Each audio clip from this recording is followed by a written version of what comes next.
नमस्ते। सदा रहिए हंसते। ज्ञानी कहते हैं दो दृष्टिकोण है, पहले भी बोल चुके हैं। और पहला दृष्टिकोण है, हम ईश्वर की संतान हैं। ईश्वर ने हमारे अंदर डाले प्राण। ईश्वर हमारी जान, हम ईश्वर की जान।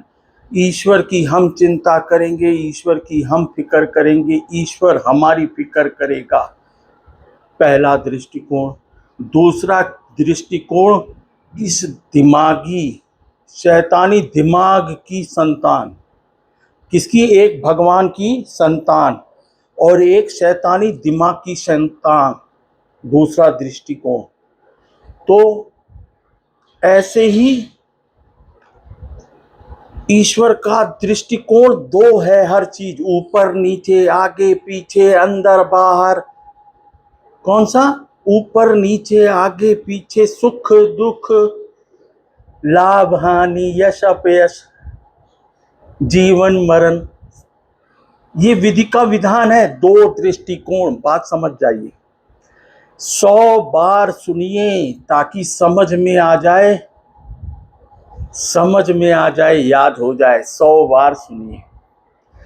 तो क्या है ना, हम सब इंसान, पूरे विश्व के इंसान बाहरी व्यवस्था को चमका रहे हैं। ईश्वर की व्यवस्था एक बाहर है और एक व्यवस्था भीतर है। ईश्वर की व्यवस्था, ईश्वर की रचना, ईश्वर का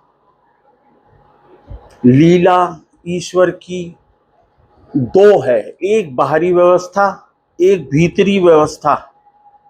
दो व्यवस्था, दो दृष्टिकोण। हम सब पूरे विश्व के इंसान बाहरी व्यवस्था को चमका रहे हैं। सड़क बढ़िया हो जाए, बिल्डिंग, मेरा घर बहुत बढ़िया हो जाए, मेरी ये व्यवस्था, हम सब की वो व्यवस्था, रॉकेट की व्यवस्था, एटम बम की व्यवस्था, मेरे बच्चों की पढ़ाई, दिमाग तेज हो जाए, 100 में 99% मार्क्स आवे। सर, यही सब की पूरी उम्र गुजर जा रही है बाहर की व्यवस्था करने में। पूरी उम्र गुजर जा रही है बाहर की व्यवस्था चमकाने में।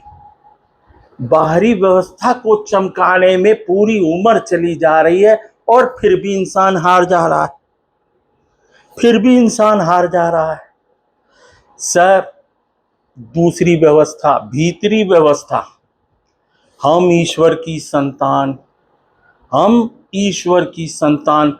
ईश्वर हम सबके हृदय में बैठा है। ईश्वर की अकल सब में है, ईश्वर का ज्ञान सब में है। ये भीतरी व्यवस्था। और जब भीतरी व्यवस्था ठीक होगी ना, तो बाहरी व्यवस्था भी शानदार हो जाएगी। क्योंकि ईश्वर की सबसे सुंदर रचना इंसान, सबसे शानदार रचना इंसान। पूरे ब्रह्मांड में इंसान से सुंदर रचना कुछ भी हो नहीं सकती। इसीलिए ज्ञानियों ने कहा, बड़े भाग मानुष तन पाया। जब भीतर की व्यवस्था टिंच हो जाएगी ना, बाहर की व्यवस्था भी टिंच हो जाएगी। बातें तभी समझ में आएंगी जब भीतर की व्यवस्था प्रतिदिन 21 मिनट स्वयं को देखें। प्रतिदिन 21 मिनट, आंख बंद, दिमाग बंद, मुंह बंद, कान बंद, कमरा बंद, एकांत। भीतरी व्यवस्था जब फिट हो जाएगी, बाहरी व्यवस्था भी फिट हो जाएगी। और बाहरी व्यवस्था को आप चमकाने लगे ना, भीतरी व्यवस्था अस्त व्यस्त, पूरी उम्र गुजर जाएगी। भीतरी व्यवस्था से हार जाएंगे पूरी व्यवस्था। वो पूरी उम्र व्यवस्था करते करते, बात समझिएगा। इसी पे कल का एक दृष्टांत सुनाता हूं जो स्वयं मेरे साथ हुआ। मेरी पोती और मेरी नतनी दोनों खेल रही थी। बहुत शैतान है, बहुत शैतानी करती हैं। लेकिन कल क्या हुआ, जब मैं बैठा था तो मेरे आंखों में इन्फेक्शन की वजह से, कभी कभी इन्फेक्शन हो जाता है, तो पानी गिर रहा था। तो दोनों बच्चों ने बोला, आपके आंखों से आंसू क्यों गिर रहे हैं? किसी की याद आ रही है क्या? मैंने झट से बोल दिया, मेरे मुंह से निकल गया, हाँ भगवान की। क्या भगवान तो दिल में रहते हैं, एक नतनी ने बोला। और पोती ने बोला कि भगवान तो हर जगह है। जबकि मैं ये श्योर शॉट हूं कि दोनों को ऐसी कोई शिक्षा नहीं दी जा रही है, माता पिता की तरफ से ऐसी कोई व्यवस्था नहीं है। लेकिन मेरे इतना ही बोलते कि मुझे याद आ रही है भगवान की। उन्होंने कहा भगवान तो, एक नतनी ने बोला कि भगवान तो दिल में रहते हैं। दूसरी पोती ने बोला ईश्वर तो हर जगह है। तो जब बच्चे बोल सकते हैं कि ईश्वर हृदय में है, दिल में है और ईश्वर हर जगह है, तो मैं कैसे मान लूं आप सब अज्ञानी हैं? जब बच्चे को बिना पढ़ाई के इतना ज्ञान है, तो हम सबको होना चाहिए इतना ज्ञान। और अकेले प्रभु राम, अकेले अल्लाह, अकेले खुदा, अकेले कोई ईश्वर, कोई कृष्ण, कोई भी ज्ञानी, गुरु नानक देव, कबीर, पूरे संसार की सृष्टि नहीं बदल सकता। क्या? पूरे संसार की व्यवस्था फिट नहीं कर सकता। हम सब ईश्वर की संतान, हम सब चाहेंगे तो इन आंखों से, प्यारी आंखों से, नम आंखों से आसमान की तरफ देख लेंगे तो बारिश होने लगेगी। क्या होने लगेगी? बारिश होने लगेगी, ठंडक आ जाएगी। हम इन नम आंखों से जिसको देख लेंगे वो काम करने लग जाएगा। लेकिन हम सबको ज्ञानी होना पड़ेगा। किसको? हम सबको व्यवस्था, भीतरी और बाहरी व्यवस्था दुरुस्त करनी पड़ेगी। तो भीतरी व्यवस्था जब दुरुस्त होगी ना, तो बाहर की व्यवस्था भी दुरुस्त हो जाएगी।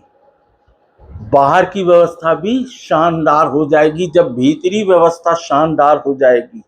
ज्ञानी एक बार बोलते हैं, हम सबको 100 बार सुनना चाहिए। बाकी ये दिमाग दिमाग केवल खुरापात करता है। ये दिमाग भूत की तरह भटकाता है। क्या है? भूत की तरह। पीछे भूत और भविष्य भूत, भूतकाल भूत, भविष्यकाल भूत, वर्तमान स्वयं को देखिए। सब में ईश्वर है, सब में ईश्वर की अकल है, सब में ईश्वर का ज्ञान, विद्या, बुद्धि है, सब में ईश्वर बल है, सब में ईश्वर का बल है, सब में ईश्वर की अकल है, बुद्धि है, सब में ईश्वर का विद्या है, ज्ञान है। तो सबको सबको समझाइए, सबको समझिए, सब समझिए, तब ये व्यवस्था सही होगी। भीतरी व्यवस्था सही करिए, बाहरी व्यवस्था सही हो जाएगी। केवल बाहरी व्यवस्था को चमकाने में लगे ना तो हार जाएंगे, पूरी उम्र गुजर जाएगी, हार के जाएंगे। और भीतरी व्यवस्था सही हो गई, शानदार हो गई, चमकदार हो गई, तो बाहरी व्यवस्था चमकदार हो जाएगी। जीते जी और जीने के बाद भी ईश्वर सत्य है, हर पल संग है।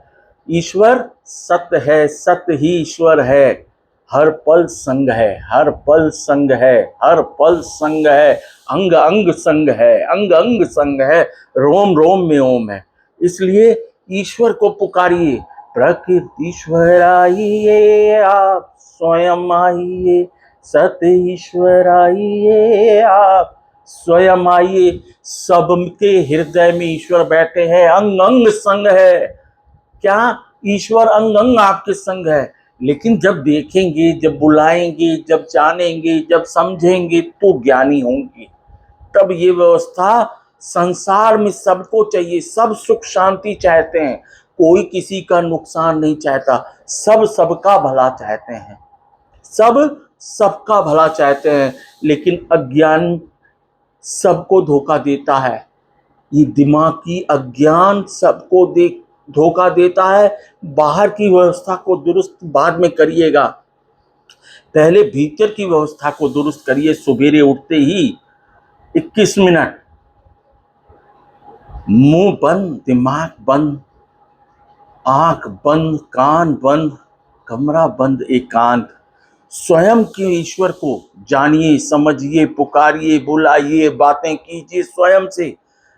बेवजह दूसरों से बातें न कीजिए। जब भी बोलिए सत्य बोलिए, प्रकृति नाम दे। बात समझिए, एक बार बोलता ज्ञानी 100 बार सुनिए। जब हमारे बच्चों में इतना ज्ञान है तो मैं कैसे मान लूं संसार में ज्ञान नहीं है। सबके हृदय में ईश्वर का वास है, सबके अंग अंग संग है ईश्वर के। लेकिन उसको पुकारना पड़ेगा, उसको जानना पड़ेगा, उसको समझना पड़ेगा।